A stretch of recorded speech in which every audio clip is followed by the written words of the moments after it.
My business is busyness, my symptom is dizziness, the sky-touching magnificence of my insignificance. That's what fame is all about. I daily glimpse the reaper's curse in window pane, in pooling rain, like Narcissus, but in reverse, all life reflecting my decay. That's what fame is all about. I heard Björk likes it up the date. I got that from a friend who heard it from a mate. That's what fame is all about. That was a reading from the autobiography of Shane Warne. Good evening, I'm Damian Cowell, and of course I'm addicted to fame, and which is why when I opened the Bedroom Philosopher's book, and on the first page there, he's on a chartered flight with Washington, and I was hooked immediately, because he so beautifully elucidates that grasping, diffident anguish of being semi-famous among a group of supposedly famous musicians, and that Year 9 Locker Bay shitness that is backstage at the big day out. I know this because I was once allegedly in a group called TISM. And the thing about TISM was that nobody knew who they were because of all that masks, anonymity bullshit. So that afforded the people in TISM some advantage. Like, for instance, you could be one of the headline acts on the main stage at the big day out, and yet walk around backstage and no one would recognise you. You could move among the milieu of the rock star, observing but not be observed. It's pretty thrilling to have 25,000 people singing "I'm fucked in the head," but it's even more thrilling just to walk around and look at famous people, because that's what I'm in it for. Courtney Love actually once bumped into me. She literally she sort of fell into me, really. I was wearing this giant fat man suit, about to walk on stage, and she stumbled into the squidgy bit and said, "What band is this?"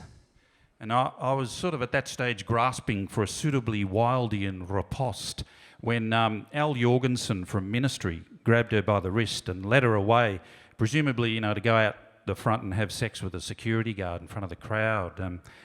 Later on, we heard that Courtney had syringes on her rider, and Al Jorgensen wore incontinence pants due to the ravages of heroin addiction.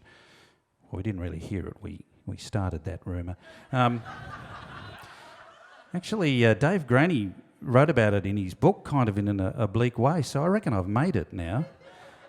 I saw Björk in a conversation with one of my bandmates. Well, when I say a conversation, he was having a conversation with her. She was standing right next to him, but completely refused to acknowledge his existence. Not a flitter of an eyelid. No words were spoken. Her look said, on some distant tundra, a husky breaks wind. And then, of course, there was that moment when we tried to get into the big day out. Getting into the big day out is a lecture series that I'll be giving later on at RMIT.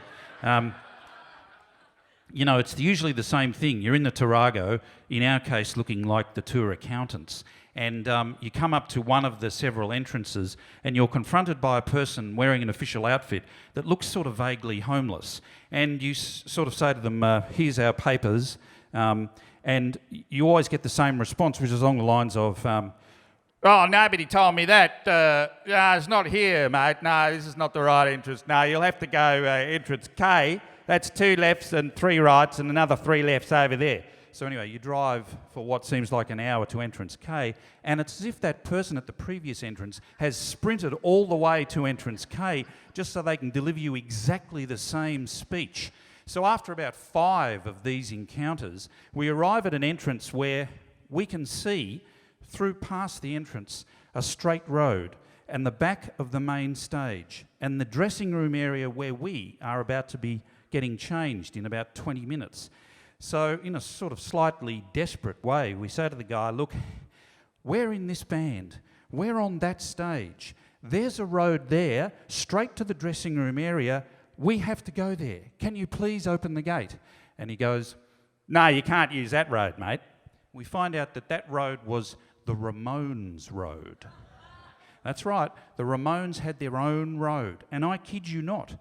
I figure it's because, they were famous for saying that they always liked a hot vindaloo before every gig, so they must, sort of have a cordoned off road at every gig they ever do in every city so they can make that sort of last-minute mercy dash to the dunnies.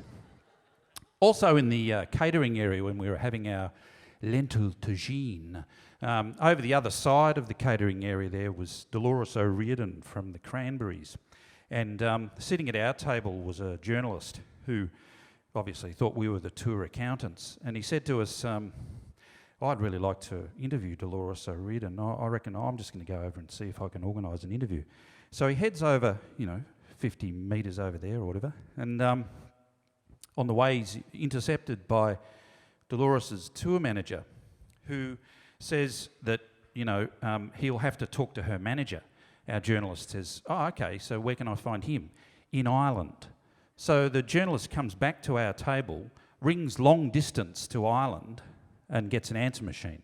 And then sometime later, he gets a phone call from Ireland. It's the manager, and he says, look, I'd really like to interview Dolores O'Riordan. And the manager says, I'll get back to you, and hangs up. So then the manager in Ireland rings the tour manager 50 feet away, sitting at a table with Dolores O'Riordan. A brief exchange ensues and they hang up. Then, sometime later, the manager from Ireland rings our journalist sitting at our table and says, Dolores says no. I love that stuff. I love it so much. In fact, I love it so much that I started to create fantasies about this sort of behaviour going on. And when it doesn't, I get really disappointed. Like, I was really disappointed to find that John Butler's dressing room doesn't have a wall-sized pie warmer, and he doesn't, spend the entire post-gig situation chowing down on a 4 and 20 with members of the Young Liberals and people from the logging industry. I got really disappointed when sleeper, lover, keeper, pitcher, catcher don't deposit an enormous stool in the middle of every band room they enter, much in the manner of, the new kids on the block.